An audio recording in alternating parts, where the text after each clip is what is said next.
took part in a groundbreaking women's football tournament in Lodwar in Turkana County. Supported by the Australian High Commission in Kenya, the Desert Roses football tournament was organized by former Kenya Women's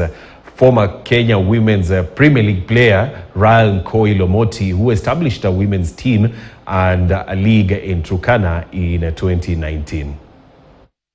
Motivated, and that you see examples of how to achieve and be like your heroes. And so today, to help provide that opportunity to so many of the young girls and mothers who have participated today is for us in the Australian High Commission itself very inspiring.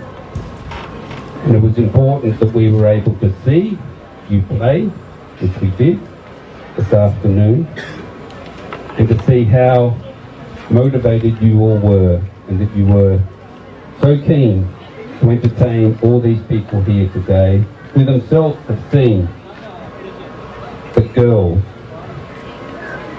can be as good as boys. It's important to remember that. And in Australia,